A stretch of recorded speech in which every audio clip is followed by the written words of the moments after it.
mythes et complots avec Christian Page. Christian Page, bonjour. Salut Benoît. Bonjour. Est-ce que Johnny est en ville demain? Johnny est en ville demain et vendredi. Écoute, là. Et vendredi? Et vendredi, 2 soirs, le grand Johnny, Jean-Philippe Smith, de son vrai nom. Ben oui, alors. Tu sais qu'il était parent avec Françoise Gaudette-Smith. C'est vrai? Mais oui, qui a fait les recettes de... durant les années 60. Que j'ai rarement vu chanter ou danser, hein? Oui, qui était moins gracieuse. Non. Soyons gentils et polis quand même. Hein? Non, mais je l'imaginais en se brassant la jambe. Oui, est-ce que toutes les... en brassant son œuf. Est-ce que tous les services, les cliniques de Montréal sont en alerte parce que Johnny Hallyday arrive en ville? Parce qu'il est souvent malade, le vieux monsieur. Ouais, ben déjà, sûrement que les urgences sont en alerte et on a probablement diminué le chauffage au Centre Bell pour pas qu'il fonde sur scène. Oh, t'es pas fin. Bon, non, mais quand même, c'est un grand. Oui, mais c'est un grand. Pour moi, c'est un très très grand artiste et j'irais même plus loin. Je te dirais que c'est, à mon avis, l'un des 10 plus grands interprètes du 20e siècle.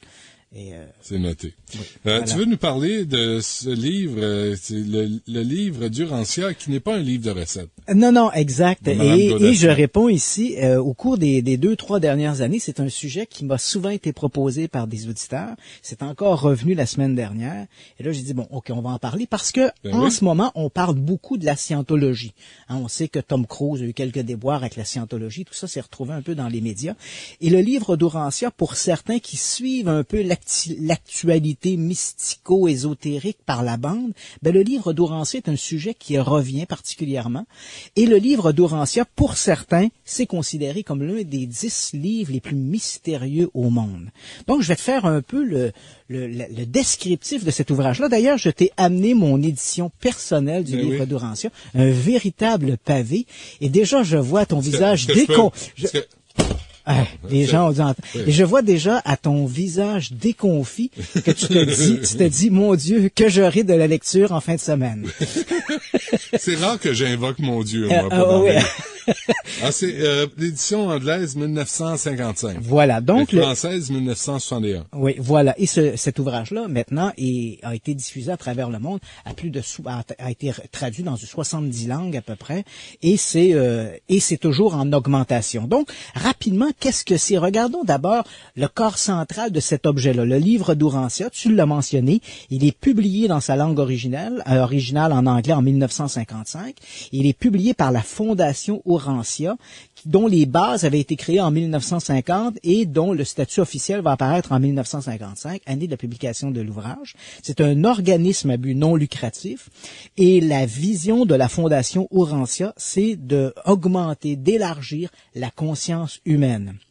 Et bon, tu me diras, avec l'essence qui monte à $1,49 point quelque chose, difficile d'augmenter la conscience. Mais Christian, qu'est-ce que tu veux dire? Qu'est-ce que ça veut dire, la conscience humaine? C'est-à-dire que, bon, là, c'est un bien grand mot, la conscience humaine. C'est de prendre conscience de qui nous sommes, la place que l'on est dans l'existence, dans la vie. Sommes-nous uniquement des machines biologiques ou sommes-nous plus que de simples machines biologiques? Et si on est plus que des machines biologiques, évidemment, on s'interroge sur la fatalité, sur la vie après la vie, bon, etc. Donc, il y a toutes des grandes questions existentielles. Et c'est cette ouverture-là. Tu sais qu'il y a des gens, malheureusement, qui se lèvent le matin, lisent leur journal, vont au travail, se couchent le soir, sans jamais s'interroger sur leur place dans l'univers. Tu sais, ce sont véritablement des machines d'un rouage social. Mais sommes-nous que ça? Juste leur place dans le métro. Ouais, voilà. C'est en masse. Et ces gens-là ne lisent pas le livre d'Urantia dans le métro. Mais j'ignorais l'existence de ce livre. Donc, et comme tu le fais entendre aux auditeurs, c'est un véritable pavé qui compte 2097 pages. C'est composé de 186 volets. Donc, ce sont des sortes de communications qui formaient des petits volets de 7-8 pages qu'on a regroupés pour former ainsi le corps du livre. Le livre se présente en 5 chapitres ou 5 parties principales. Il y a d'abord, évidemment, l'introduction. Et c'est là qu'on va entrer dans un aspect plus mystique de la chose. Hein.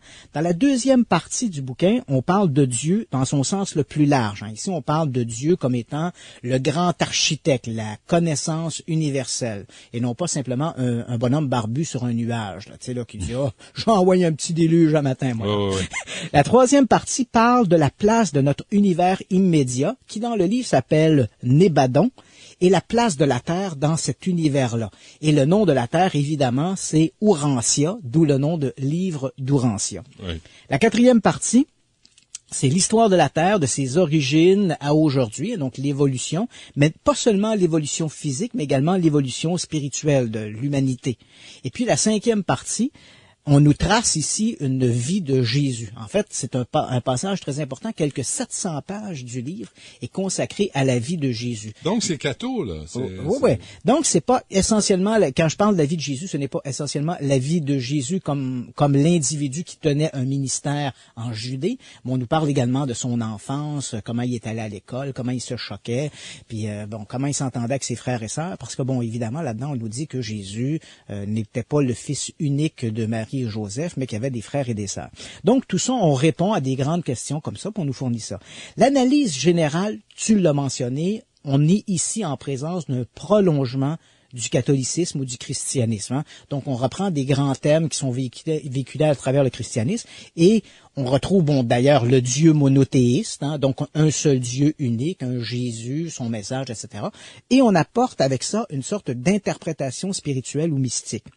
Ce qu'il y a de très exceptionnel dans le livre d'Urantia, et c'est là qu'on arrive au grand mystère, cet ouvrage-là n'aurait pas été écrit par des humans. Et je vois déjà ton envie de te plonger dans cette littérature. Oui. Donc voilà, en fait, l'ouvrage aurait été une communication transposée ou envoyée à des gens par des entités, des êtres célestes. Alors là, tu me dis, et je le vois, mais qu'est-ce que c'est ça, cette histoire-là? Alors, faisons le tour maintenant de l'histoire du livre d'Urantia, maintenant qu'on l'a décrit. Oui, oui, je t'en prie. Tout commence, en fait, en 1911. Il y a, l'affaire se passe à Chicago, puisque c'est là que le livre sera d'ailleurs publié en 1955. Donc, aux alentours de 1911, à Chicago, il y a une dame qui interpelle son voisin qui est médecin. Le médecin en question s'appelle William Sadler. Et elle lui dit que son mari, depuis quelque temps, entre dans des sortes de transes. C'est comme s'il s'endormait, mais au moment où il tombe dans ces transes profondes, et certains diront trouble du sommeil ou mauvais rêve, mais lui, quoi qu'il en soit, il a une respiration rapide et il se met à marmonner des choses. Et là, elle est inquiète un peu et elle est incapable de réveiller son mari au moment où il se retrouve dans cette situation-là. Je fais pareil quand je mange trop de sucre, moi. Ah oui? Pareil. Je tombe à moitié sans connaissance, je me mets à parler, dire n'importe quoi, puis personne ne peut me réveiller. J'ai eu une blonde, moi, qui était comme ça. C'est vrai? Elle parlait beaucoup dans son sommeil. Qu'est-ce que t'as appris? Tout un répertoire. Okay, Maurice, Paul. Donc, durant ces séances, où le personnage se trouve comme ça en période de transe, la dame, donc, elle est inquiète, incapable de réveiller son mari. Elle va donc confier cette situation-là à son voisin, le docteur William Sadler, qui est un médecin généraliste, également un psychiatre. Donc, William Sadler, il est né en Indiana en 1875. Je prends quelques lignes ici pour te donner une biographie parce qu'il est le personnage central du livre d'Urantia. Okay. Il est membre de l'Église des Adventistes du 7e jour. Donc, déjà, il est fondamentaliste religieux là, par ses croyances, par ses doctrines. C'est un militant également. Il milite au sein de sa communauté religieuse. Ça, c'est ceux qui parlent en langue, là. Non. Là, je te décris le psychologue et le psychiatre là, qui va analyser tout ça. Sa femme est également médecin. Elle se nomme Lena Celestia Kellogg. Est-ce que ça te dit quelque chose? Madame Kellogg. Exact. Elle est parente avec la famille des rois du cornflakes. Okay. La famille Kellogg. Et elle a beaucoup milité. Elle a été pionnière dans le mouvement féministe. Donc, cette dame, dont le mari tombe en état de transe, dit à Sadler, écoutez, il y a quelque chose qui arrive de bizarre avec mon mari. Il faudrait absolument que vous voyez ça. Donc, Sadler va se rendre sur place et il va écouter ce personnage-là. Il va regarder ses signes vitaux. Et ce qui va le frapper, c'est que le bonhomme semble raconter des choses. Et ces choses-là vont apparemment, et là je te raconte, c'est vraiment l'histoire qui est véhiculée par la Fondation Urantia. On pourra en reparler ensuite de l'aspect plus critique de la chose. Donc, au moment où ces communications-là se font, Sadler, donc, décide d'assister à ça. Il écoute, le bonhomme raconte des choses.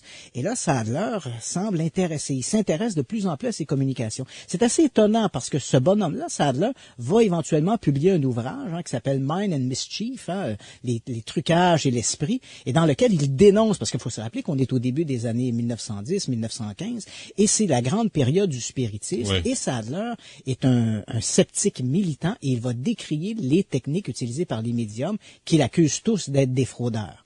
Mais là, cette fois-là, cette communication-là lui semble plus profonde. Il va donc assister à ces supposés rêves ou périodes de transe du personnage que nous appellerons ici le personnage endormi, le sujet endormi.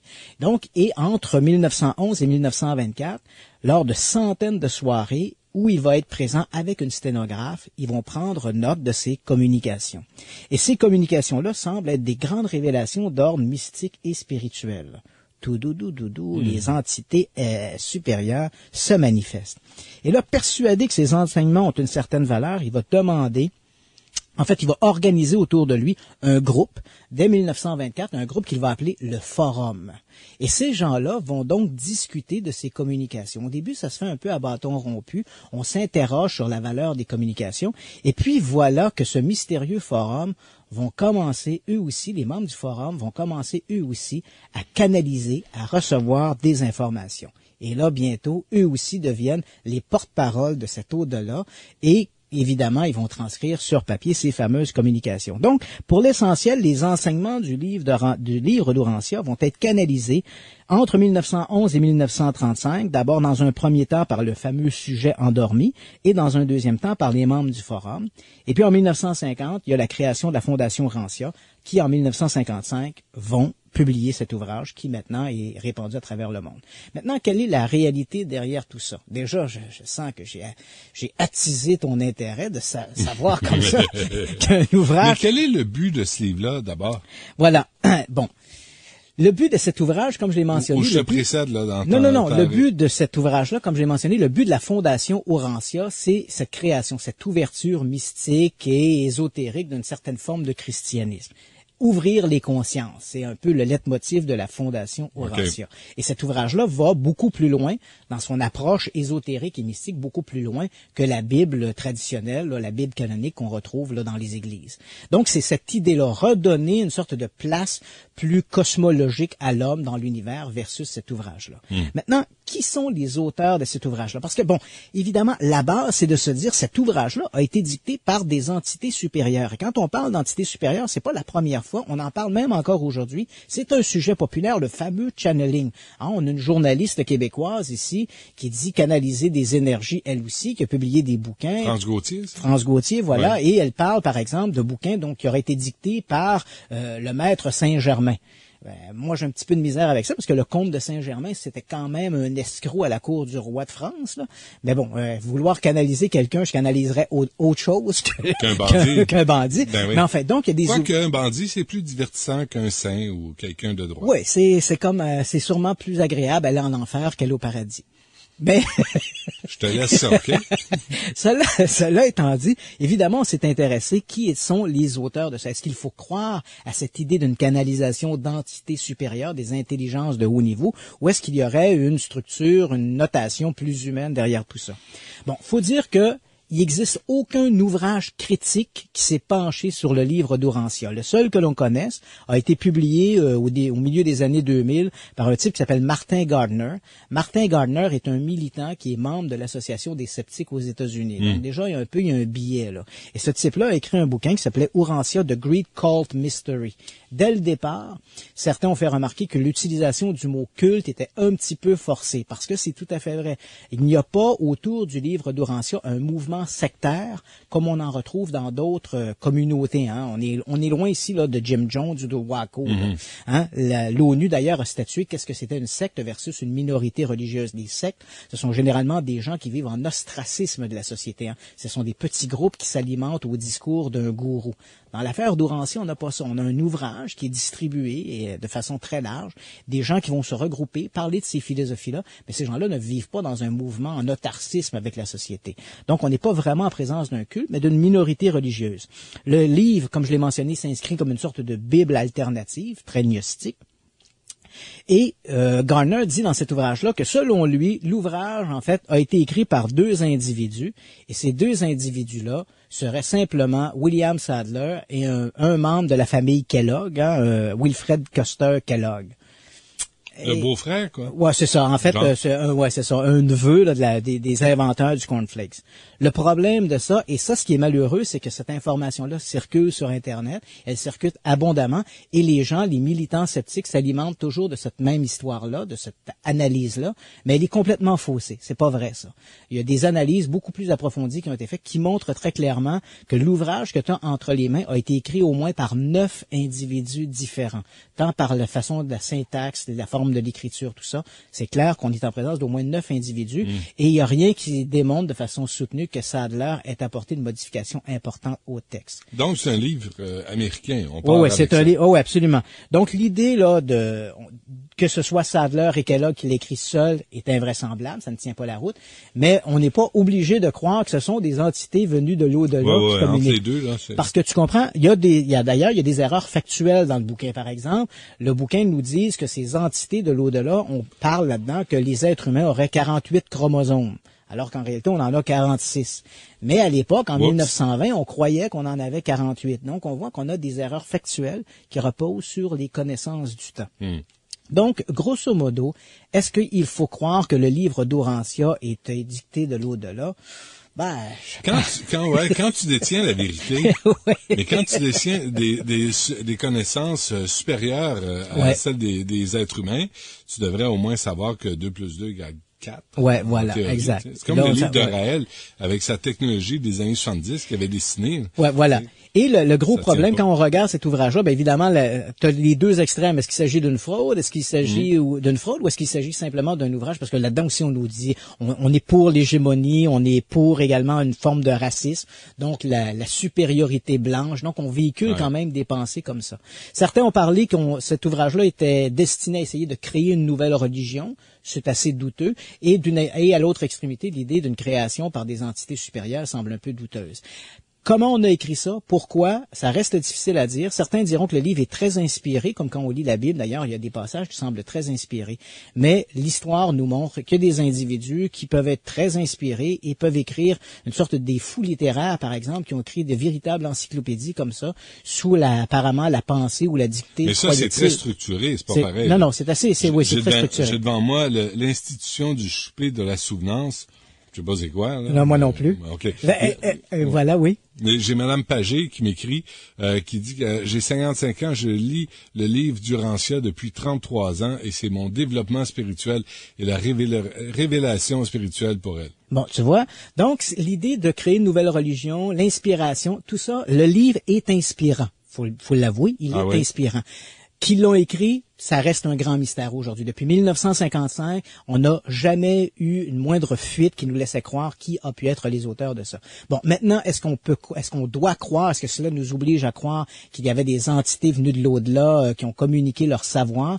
Pour moi, je reste très, très réservé là-dessus. Comme je te l'ai mentionné, il y a des ouvrages semblables, très inspirés, qui circulent un peu comme ça. Pensons à la Dianétique de Ron Hubbard, qui écrivait des romans de science-fiction avant d'écrire la Dianétique. Et même si les gens de la scientologie nous disent que la Dianétique est très inspirée ou inspirante, n'en demeure pas moins que c'est quand même l'œuvre d'un auteur de science-fiction. OK, donc on se garde une petite gêne. Oh oui, une petite gêne.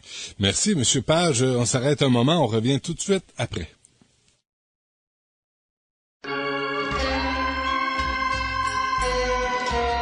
Mythes et complots avec Christian Page. Christian Page, et j'ai un courriel qui me demande, seras-tu au Salon du Livre? Absolument. Donc, les gens qui veulent se procurer l'Enquêteur du Paranormal tome 2 ou qui se l'ont déjà procuré en librairie pourront apporter leur copie. Ça me fera un plaisir de lui faire une petite dédicace. C'est gentil. Même poser pour des photos. Oui, absolument. Ouais. Oui, je suis ouvert à ça. Méfie-toi, hein? Oui, on sait jamais. Tu veux prendre une photo avec moi, mon ami? Méfie-toi qui veut prendre des photos avec toi. Combien tu touches comme droit d'auteur? 3%. OK, ça suffit. Bon, le retour du... Chupacabra. Hey, écoute, j'ai parlé cette semaine à mon voisin qui ignorait qui j'étais et quand je lui ai dit que je faisais Mété complot, il lui a dit tabarnouche, c'est le Chupacabra. Lui, Lui, ça a été le moment de sa journée, le Chupacabra. Donc, écoute, on devrait faire de la marchandise. Oui, absolument. Un merchandising, des t-shirts. Absolument. Mais, ah ouais, on a le Chupacabra. Des boîtes à lunch, des condoms, envoie donc.